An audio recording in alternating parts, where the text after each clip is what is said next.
To all the aspiring Ork war bosses out there, welcome back to the Gaming Co-op. Thank you for hanging in for those quiet 3 months, during which the channel did grow by 25 subscribers, so thank you to all those new people. I'm not too sure what you saw in this channel, but hey, I'm happy you found something. Speaking of which, some bookkeeping, I'm going to quickly go through the one video comment that was left on the channel update, and thank you for 100 subs.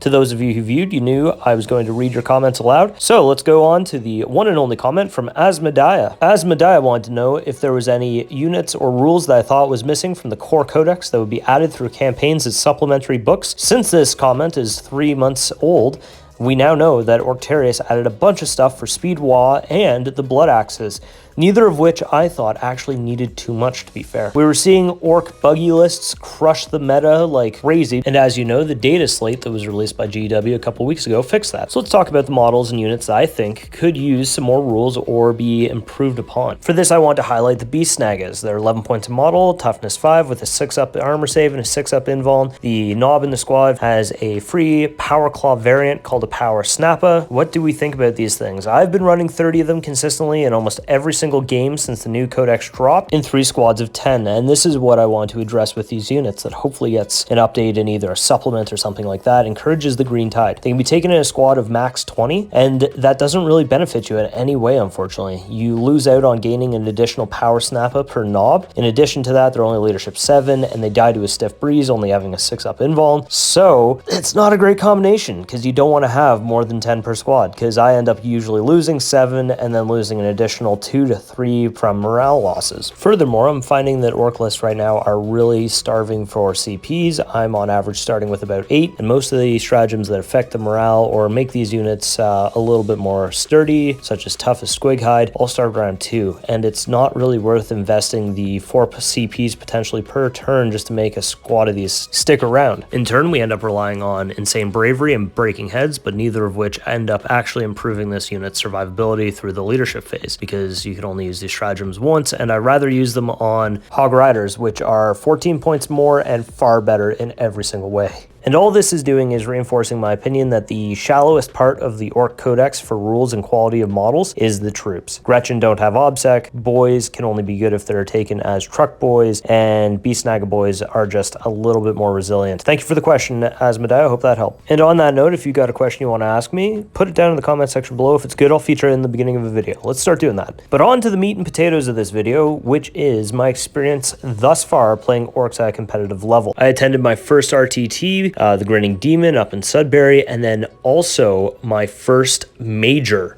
I've never been to a 6-game tournament before, but that was eye-opening. Great experience overall. 4 games the first day, 2 in the second. That was Stud or Snotling down in Toronto. An absolute blast. SOS was using WTC style terrain, which was player placed. It seems like that's what the meta in Ontario and the TOs are going to be shifting towards, as some of the RTTs will also be adopting this style of table setup. I think it has its qualities and its benefits, but I would like to have kind of some consistency in every table, making it fair. And what I mean by that is either a large section of the table in the center is TO placed, or the organizers have a layout that you have per mission, just because what I ended up finding was in a lot of the matchups, the deployment zones are mirroring each other anyway. Onto the list I'm running, I started off as a Speed Wa because as some of you veteran watchers of the channel know, was doing a Noah's Ark style where I only had 2 of every type of buggy, and that ended up benefiting me when that data slate came out and got rid of all the buggy spam. In the end, I was transitioning anyway into a Squig Horde army. I am now running 3 squads of 5 Squig Hog Riders,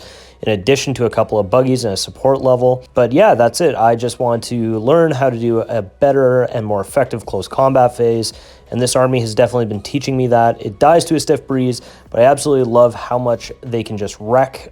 So my new iteration is I'm starting to bring in Psychers again, based off the fact that they just have such a bonus to characters and core units, which I have a ton of. And in the long term, I'm looking at bringing in a kill rig or 2 into the list in replacement of the current buggies, because I really just want to go whole hog into Squig Hog Riders. The only vehicle I think I'll keep in the list is the Burnabama. I just find it is beneficial to have. I upgraded with the 15-point Scorcher Axe, and it's got a decent chance of just clearing a squad of warriors in that first turn by doing a nice flyover. And then in those games where I start with an odd number of CPs, for 1 CP being able to do more mortal wounds after the shooting phase is really beneficial with the Scorcher racks. And we're seeing Devil Gaunts are coming back, so hey, just another reason to have a good anti-horde mortal wound source. And that's it for today. Looks like the model highlights have been really popular while I've been gone, so I'm looking forward to doing more of those, and hit me up with a comment below.